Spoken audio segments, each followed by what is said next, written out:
Welcome back to the League of Women Voters Candidate Forum. Again, League is a nonpartisan organization dedicated to empowering voters and defending democracy.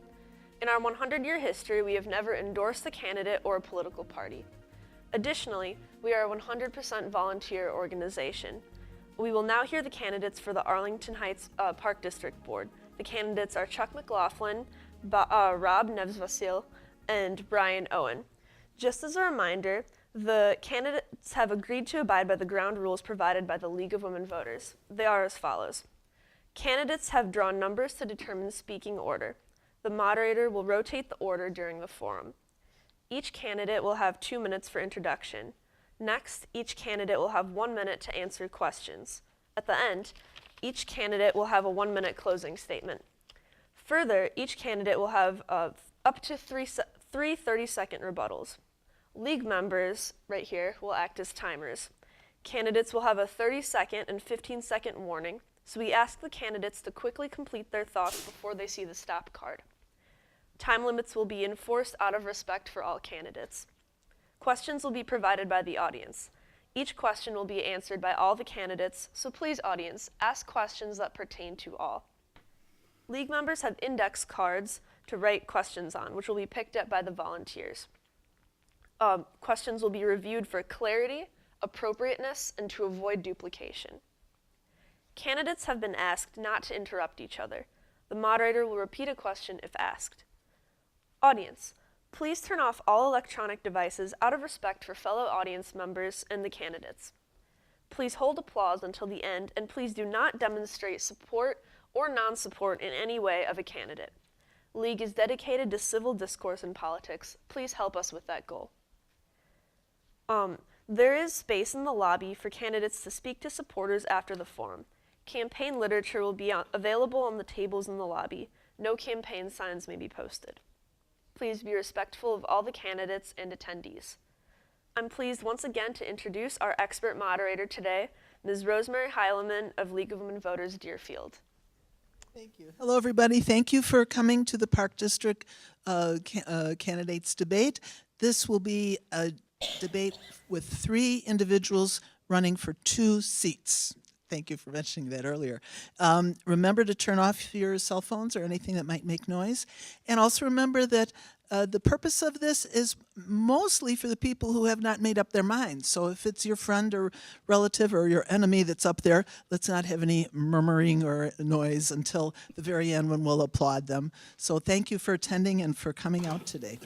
We're going to start with a 2-minute opening statement, and then we will rotate through with 1-minute answers and then a 1-minute conclusion. All right. So for your opening statements, Mr. McLaughlin, you drew number 1, so 2 minutes, please. Thank you to the League of Women Voters and the residents of Arlington Heights for coming out today and for the invitation to the forum. My name is Charles McLaughlin. I've been a lifelong resident of Arlington Heights. I grew up on the north side of or south side of Arlington Heights. Parents still live there. I'm married with 2 kids. My support staff is in the audience. My daughter is away at school, so she wasn't able to attend. I've been a player, a coach, a ref, a member of the Soccer Advisory Board for multiple terms. I was a president of the Soccer Advisory Board. Thank you. Thank you. Mr. Nesvasil, 2 minutes. All right, thank you very much to the League of Women Voters for hosting today and moderating, and thank you to the Village for televising this as well for the folks who couldn't make it into Village Hall today. My name is Rob Nesvasil. I'm running for re-election to the Park Board. It's a volunteer elected position. We have a lot of zeros on that paycheck. But it's fun. I really enjoy doing it. That's why I'm running for re-election. I also want to applaud Chuck and Brian here. Both of them have volunteered for the Park District for a number of years on various capacities. And so I applaud them for that. Our park district, quite frankly, wouldn't run without volunteers. So thank you to all the volunteers out there. My wife, Carol, and I live in the Pioneer neighborhood. We have been residents since '97. A couple of different neighborhoods, but we seem to outgrow each place we're in, although we're settled into Pioneer right now. We have 3 children. Our daughter is a sophomore at Meadows. Our middle guy is an 8th grader at South, and our youngest guy is in 5th at Westgate. I've also volunteered in a number of different capacities throughout the village and the area. I'm a scout leader and volunteer. I've also done past volunteer work for the Drive to Revive Memorial Park, Friends of Bussey Woods, and some other activities as well. So thank you very much. Okay, thank you. Mr. Owen, 2 minutes. Good morning, everyone. I just wanted to thank the League of Women's Voters for having us out and everyone for attending. My name is Brian Owen. I've been a resident of Arlington Heights for the past 15 years. I have been married for 24 of those years. My wife, Eugenia, is here with me today. We have 2 kids that have been through the Park District. My daughter is 19. She's a freshman at Illinois. And then I have my son is a senior at Penn State. And, without the Park District, it would have been hard having them come through that. The Park District is a huge part of everyone's life. That what we have seen over the last years with the demographic shift is that we need daycare. And what we've seen is that with the elderly getting a little bit older, we need better programming for our seniors. What I've seen is being part of the golf committee. I've been on the village, Arlington Heights Village Golf Committee for the last 5 years. We did the reconstruction. I can see how much the Park District means to our family and to many residents. And if voted, I would be a great fit on the board. I have an MBA from DePaul University, and I think that that financial aspect would be a huge impact for the board. Thank you. Thank you. All right, we'll start the questioning round with Mr. Nesfasil. And the first question is a general one. What are your priorities if elected? Oh, sure. So I think over my tenure, my priorities have been fairly clear. I am interested in the Park District in general because I'm really interested in nature and open space. I do a lot of gardening at home. Both my sons are in Scouts. We do a lot of hiking and camping, and so we're outdoors quite a bit. And I think that's part of what I bring to the 5-member board is that aspect of environmentalism and being green friendly, things like that. Some other priorities are based on the surveys that we routinely do of the residents. Walking is our #1 priority throughout the district. It continues to come back as the #1 recreational activity. And so anything we can do in terms of indoor tracks, especially for winter where the sidewalks are icy, or at Lake Arlington with the walking trail there, we need to continue to focus on that. And to Brian's point, the demographics are certainly shifting. We're seeing a bit of a barbell in terms of younger population and older population. We need to be respectful of all ages. Thank you. Mr. Owen, what are your priorities if elected? I think that when we looked at the 2017, the Park District did a survey and came back and kind of along the lines what Rob said is that the #1 part, I think that is the walking paths. Right now, we have about 16.1 miles in Arlington Heights for walking in addition to biking. That we have to continue to make sure that we look at other spaces to improve that. So when we have issues between bike and walking, that we can resolve those issues. I know that in Lake Arlington, that seems to be an issue, and we need to find some solutions for that. that in addition to that, just making sure, I know that in Arlington Heights, we pay a lot for taxes. Make sure that with the revenue that's produced from the Park District, in addition to the taxes assessed, that we are stewards of your money and we spend it wisely. Thank you. Mr. McLaughlin, what are your priorities?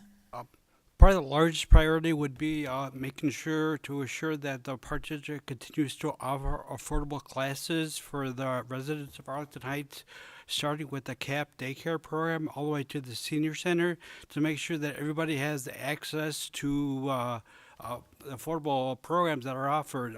The village is looking into affordable housing, but we have to make sure that the affordable programs are there too. One of the reasons people come to Arlington Heights is because of the village community and the Park District and the schools.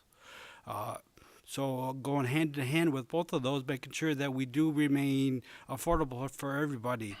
It does become an elitist community where the top tier get privileged, not privileged, but they can enjoy a lot more, and it's not as affordable with the introduction of the new indoor swim center, making sure that everybody can enjoy the swim center at any time they want to, if just for the day or a week or a year-long membership. Thank you very much. All right, this next question will start with Mr. Owen, and I'm going to try to combine a couple of questions. They're about bike trails and then bikers and walkers. So first, do you support development of safe bike trails throughout the village and across Lake Cook Road at Wilkie? And then how do you keep these bike trails safe for walkers? I think that is a big concern. That yes, I think that we have to look at spaces and continuing to develop the bike paths in addition to walking paths. That one of the duties of the Park District is to make sure that they are safe and that they can be accessible. And that means that if there is damage done to a path, that you as a resident should call or make that inquiry, that so that they know that things need to be fixed. Besides that, there's always a concern when you have a motor vehicle like a bicycle that's on two wheels and moving fastly, and a walker. So we have to be very conscious of that and make sure that they can be on the same paths and that the paths are wide enough, that there's lanes to easily accessible around them, and continuing to be stewards of that. Thank you. Mr. McLaughlin, you support development of safe bike trails and across Lake Cook at Wilkie and keeping them safe from walkers, or walkers safe from them? Yes, I think safety is the number one priority. Working with the surrounding communities, both local law enforcement and the villages, to make sure that everybody does have an equal share in making sure that it's not only safe on this side of the road, but on the other side of the road it continues to be safe. So when you cross the road, it's wide enough for both walkers and the bikes can enjoy multiple avenues of biking in a trail. Okay. All right, thank you. Mr. Nesfasil, the question is about safe bike trails, Lake Cook Road at Wilkie, and then walkers. Sure. So the village is blessed with a number of, first of all, sidewalks. I think Brian mentioned the number of miles that we have for walking available in town. We also have a very active bicycle commission on the village's part. The Park District has worked with the Bicycle Commission for as long as I can remember, including adding additional bike trails and bike accessible pathways to various parks. One of the more recent ones was the bike trail access into Mellis Park from the north end of Mellis. In terms of Lake Cook and Wilkie, it brings up an interesting factoid that goes all the way back to the state's founding.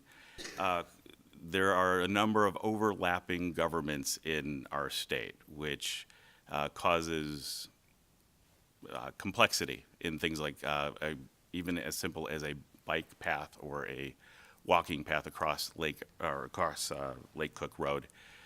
So we have looked at that. We need to coordinate with multiple counties, multiple villages, and work through that in coordination with each other. Okay, thank you very much. And we're starting back up with Mr. McLaughlin now. There's so many questions here. I'm going to do this one. Will you consider building or renovating a playground to be especially designated to be accessible to children with disabilities and sensory needs? Yes, we should look into more of that. With citizens with disabilities, there should be more access to more parks. Not only just one individual park, but maybe incorporate into multiple parks where there's access both on the north-south side of town. The getting from one side to the other is not the easiest, so having parks that meet the needs of the community. Thank you. Mr. Nesfasil, would you support building a playground for children with disabilities and sensory needs? Certainly. Almost all of our playgrounds, if not all at this point, given the various renovations we've done over the past few years, we try to incorporate accessibility into each and every playground. This state does allow us to have specially designated funds for that related to the Americans with Disabilities Act. So that helps support those renovations for openness and for accessibility. In terms of a specially designated place for that, there are several communities in the Chicago area and throughout the country that have something like that. What it takes is land, is available open space. So park staff and the park board have been looking into potential playgrounds that exist right now that could be renovated that have enough space to be able to accommodate that equipment. Thank you. Thank you. And Mr. Owen, would you support designing playgrounds for children with disabilities and sensory needs? Absolutely. That lady just came to the board a couple weeks ago and talked about that need to the community. That our parks are mostly ADA accessible, but sensory issues are a completely different thing. That and looking at the geographical areas is that those parks are mostly in the western suburbs, and there's only a few of them. And a town like Arlington Heights, when we start to look at some of the parks to renovate, that should be a priority. And look at that. The thing is that it should be focused within a large plot of land and easily accessible for all of our parks. And so when we looked at that, the thing with Arlington Heights is that it's a very wide community. So we have to have it centrally located so that all residents can use it equally. Thank you. All right, you see me fussing here with the cards. They seem to divide, I'm trying to divide them into policy questions, and then there are a lot of specific things that individuals want, So I'll ask you another policy one first, and then I'll get to some of the needs and wants here. This one is about, I'm going to combine these two questions because I think they're both about keeping things, the environment. So the first one is, what should the Park District do about should the Park District install permeable parking pavements? And then the other question is, would you beautify the village space with something other than flowers? I think they're talking about more natural plants and native plants here. So between permeable paving and native plants, what other kind of green infrastructure would you support for the Park District? Who's starting? Okay. Thank you. So yes, to all of the above. In terms of permeable paving, it can be as simple as grass, as turf, right? And being able to park on that if it's temporary parking. We do that every year with Frontier Days, where a number of lots are opened up that are grass for the other 50 or so weeks of the year. In terms of beautifying with things other than annuals, I'll say annual plants, we have been doing that. And both park staff and volunteers have been doing that in a number of places. Two key ones that come to mind are at Lake Arlington, we've been increasing the milkweed population A lot of people fret at the word weed in milkweed, but it is a butterfly plant, and it's key to monarch survival. Also at Heritage Park, we've had a number of different youth groups from Scouts, including Girl Scouts, Boy Scouts, etc., who have been helping to renovate and build butterfly gardens around Heritage Park. And that's something that is a focus for the Park District over the next few years. Thank you. Mr. Owen, your thoughts on permeable paving, native plants, and other green infrastructure?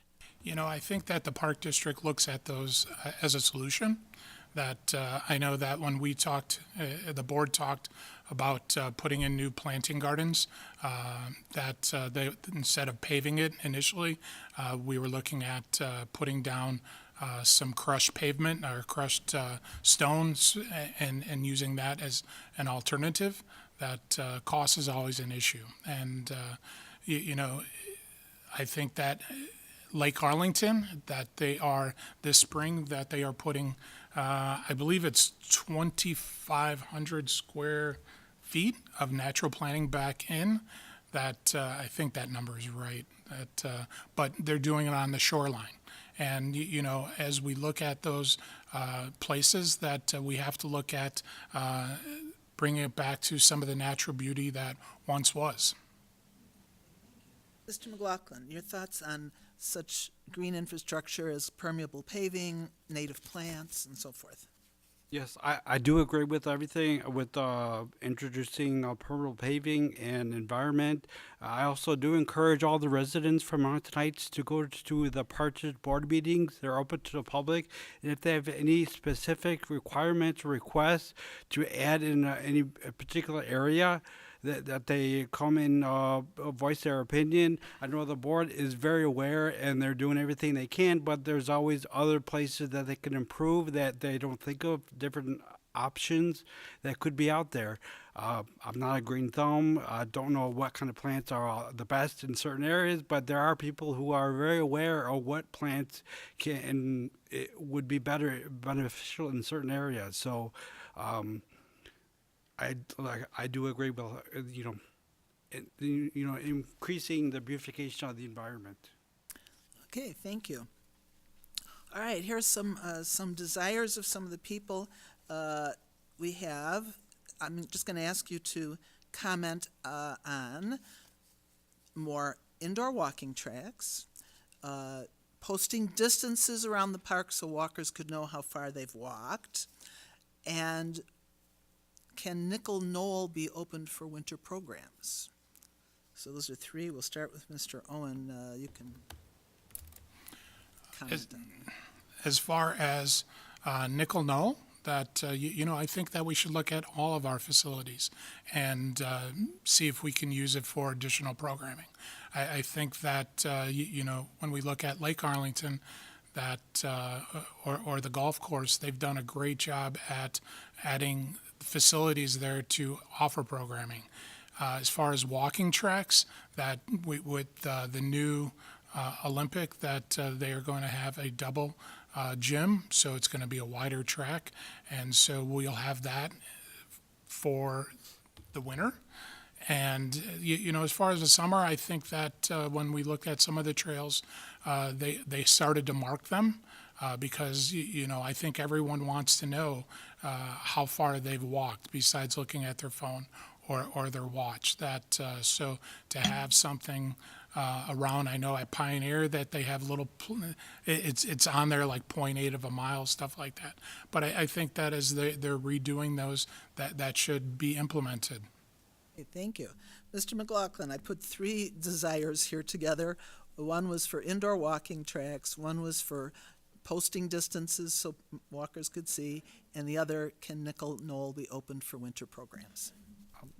I think looking at additional programming in all the different facilities and programs that are out there year-round, it would be an option to see what's available pending the space that they do have. So having something additional at Nickel Knoll would be something to consider to be looked at. I think also offering mileage on the amount of trails that are out there, whether it's bicycle or walking trails, so people know how far they've gone. People have certain goals that they want to accomplish on their walking. It would be very valuable for people. I'm sorry, what was the... The other one was indoor walking trails.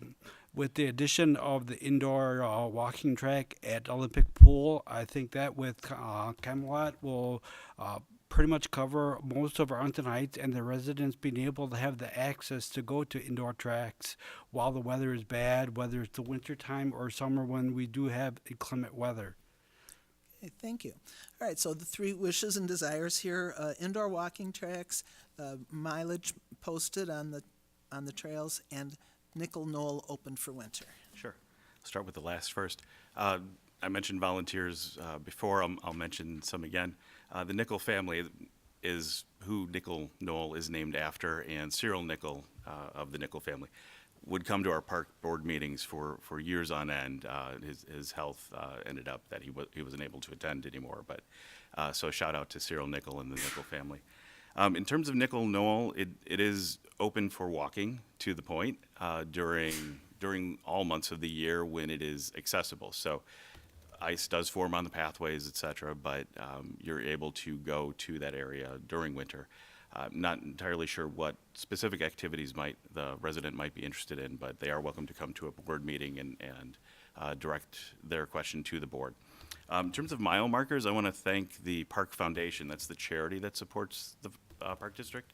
They have placed markers, medallions within the pathways at Lake Arlington, at Sunset Meadows, and other parks throughout the community. And in terms of indoor, we do have at Camelot, we also have at the Senior Center, and in the new Olympic renovation, we will have indoor walking trails. Thank you. Thank you very much. All right, now back to a policy question, and we'll be beginning with Mr. McLaughlin. I don't know these parks, so I don't know if Part 1 is connected to Part 2, so I'll just read it straight through, or if the person is just complimenting you. Camelot Park is a wonderful asset. Olympic is coming. Is there any future plan to charge non-residents? I know in the last park board meeting, they talked about fees that they were looking at. I don't believe there are any plans for fees right now. Everything is under discussion as to what the future will be when it comes to the fees and offering for the parks.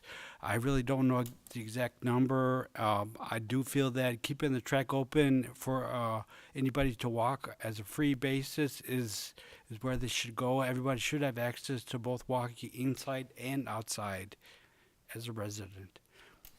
So how about non-residents? A non-resident, if they only want to use the walking track, I believe, depending on where they're coming from, there should be some kind of reciprocity based on what's out there. Thank you. All right, Mr. Nesfasil, should there be a charge for non-residents? So it's an interesting question, and not knowing the specifics, we do have non-resident fees, which are higher than resident fees for almost all of our programs.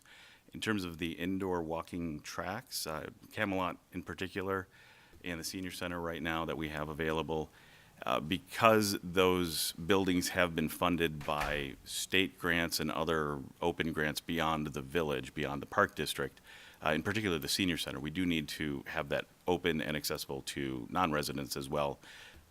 We're all taxpayers of the state, so when we get state money, that tends to open things up to the state. Okay, thank you. Mr. Owen, should there be a charge for non-residents, specifically Camelot and Olympic?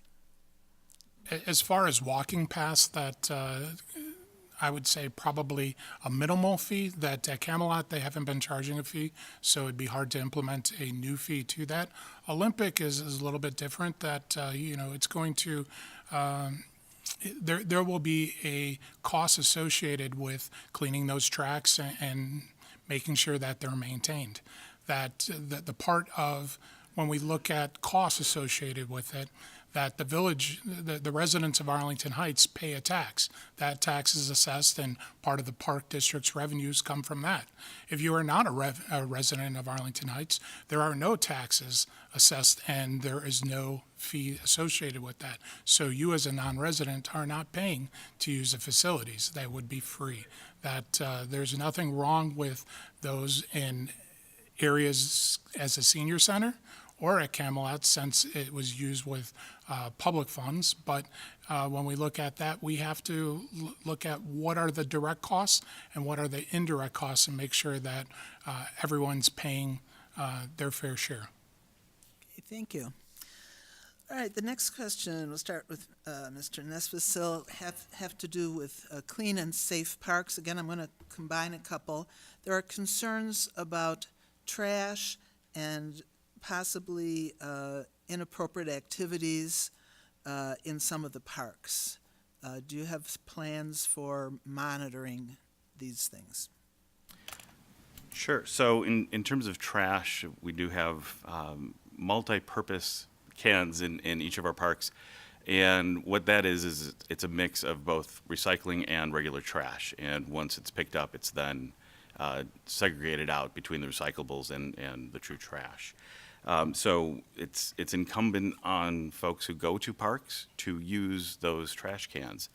How do we change adult behavior throughout the community? I think it takes all of our vigilance and being open to using the trash cans that are available, quite frankly.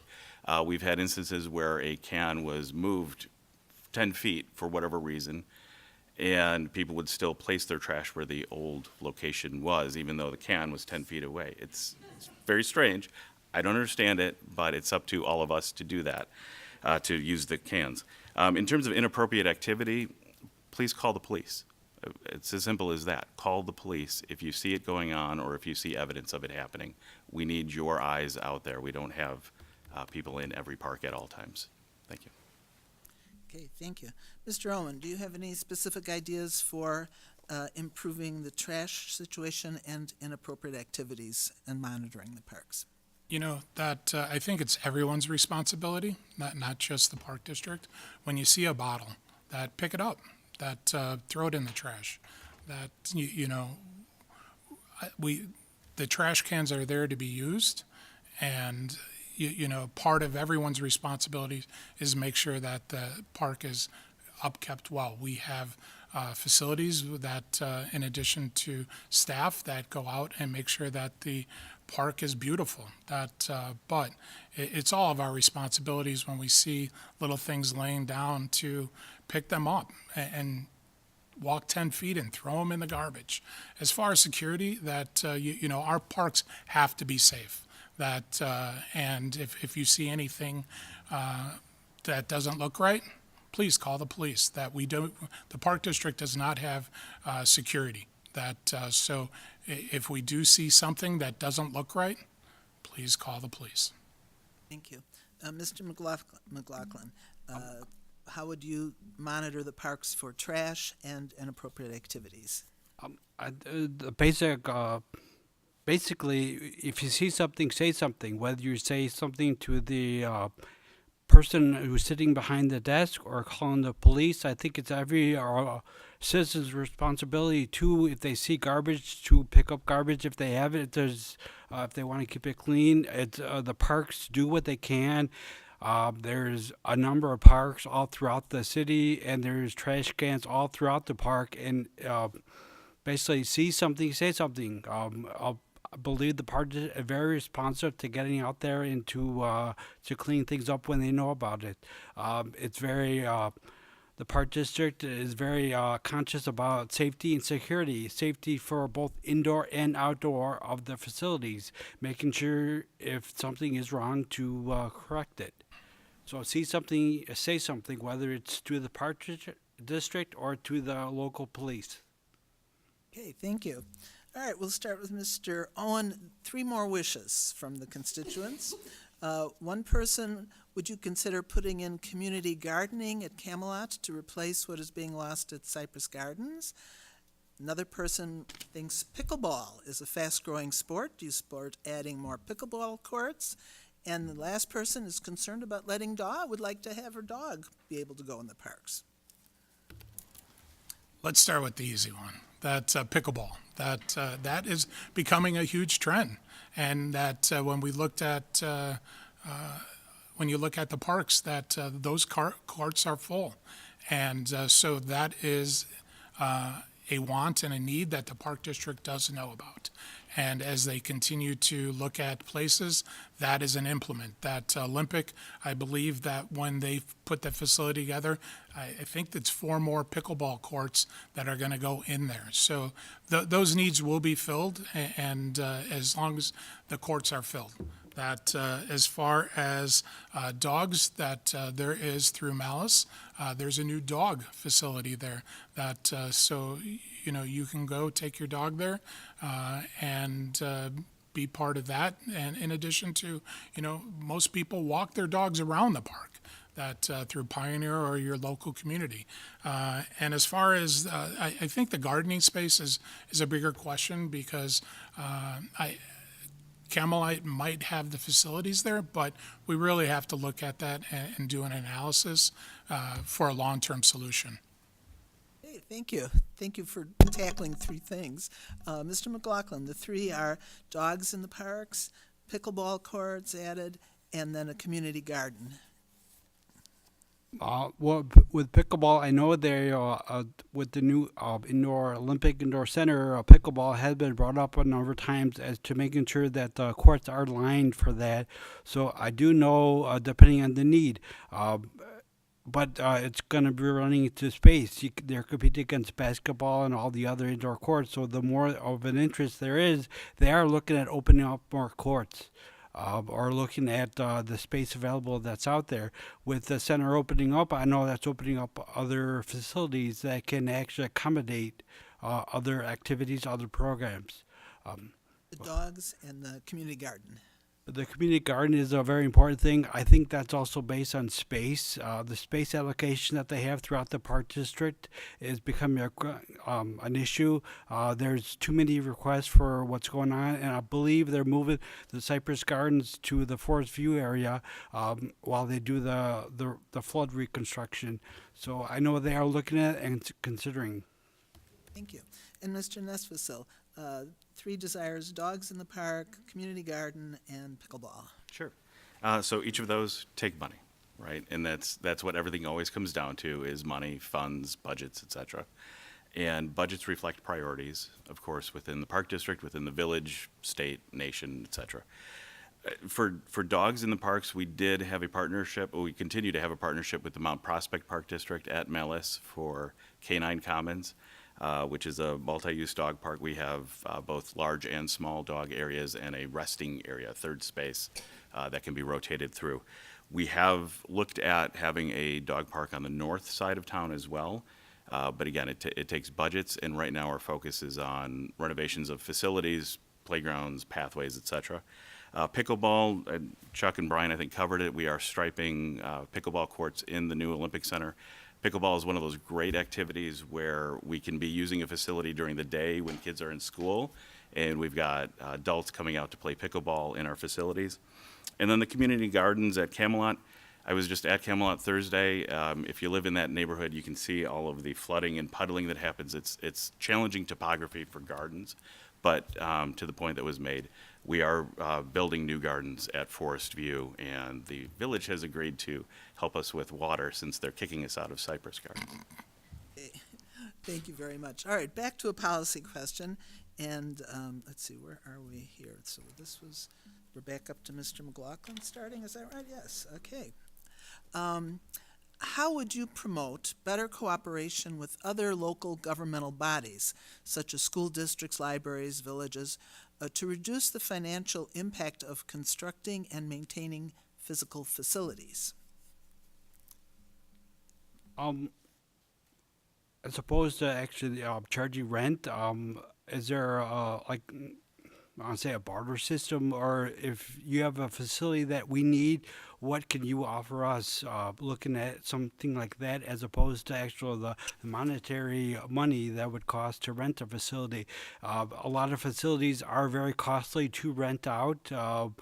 There's a lot of need for a very limited amount of space, both indoor and outdoor. So what can each facility offer the other facility? I think that would be worth looking into. Okay, thank you.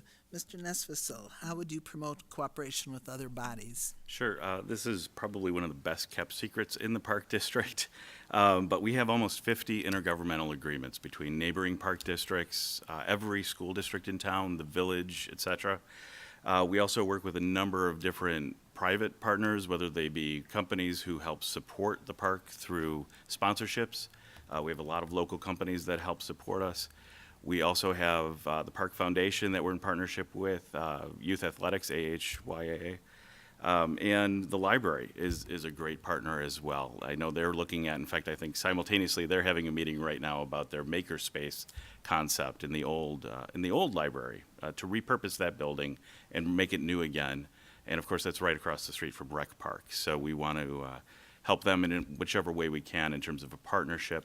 But with those 50 agreements that we have access to every school district, including their fields and their gyms, and that certainly helps in terms of financial support and reducing that tax burden. Thank you.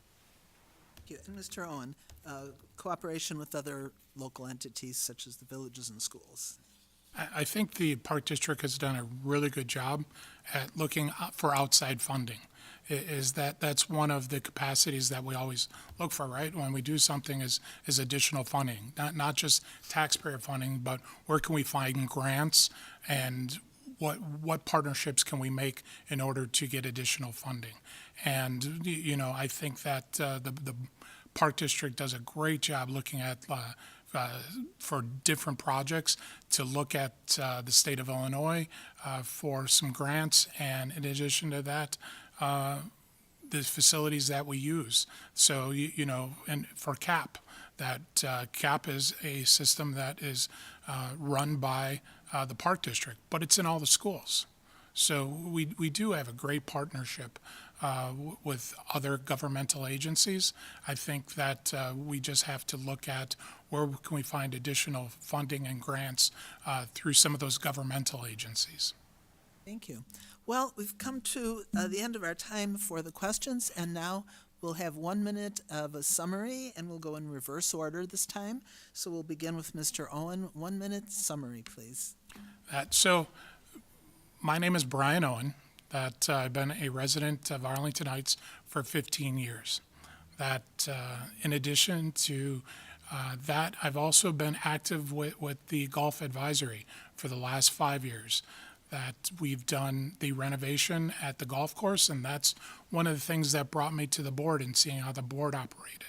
I have a MBA in investment management, that I own my own business, and I think that those would be qualities that would be beneficial for the board to look at.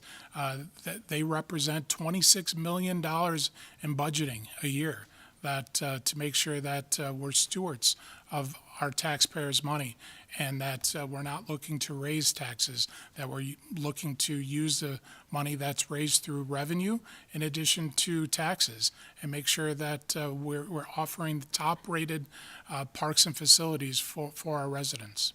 Thank you. Mr. Nesvissel, 1 minute summary. Sure. Again, my name is Rob Nesvissel, and I do ask for your vote for re-election. It's a volunteer position. I love doing it. I think I've brought a number of good ideas to the Park District, from helping to renovate Memorial Park for our veterans so that they can have access to get in to that park and be honored, to looking at the two-person swim pass, which we've now had for a number of years. That was a large need for our seniors who are couples and were originally forced to pay 2 individual rates. We hear loud and clear that fitness is a large component of the Park District. It's a natural fit, right? So everything that we're doing in terms of major renovations, we're looking to incorporate fitness opportunities from the warm water pool at Olympic to the indoor track at Olympic, Camelot, et cetera. And I also am proud of the savings and the fiscal responsibility that I've been able to support on the park board. We have a AAA bond rating. For a while, we had a better bond rating than the village. No offense to the village. But that's through our $4 million in grants during my tenure and through other activities. Thank you. I ask for your vote. Thank you. And Mr. McLaughlin, 1 minute summary, please. Again, thank you to the League of Women Voters and the residents of Arlington Heights for coming out. Once again, my name is Charles McLaughlin. I've been a resident of Arlington Heights for over 40 years. I've been a player, coach, ref, so I've had my boots on the ground for a long time on all the different facilities that are out there. I feel that I can bring the man of the people. I can bring what the needs are of the actual individual needs of the people, whether it's the pricing of the programs, keeping them affordable. I like to continue to work with the board. They've done an outstanding job up to now. I just like to continue to support them and volunteer my time and make sure that, the future generations can utilize the same facilities that I've used. Thank you. Thank you.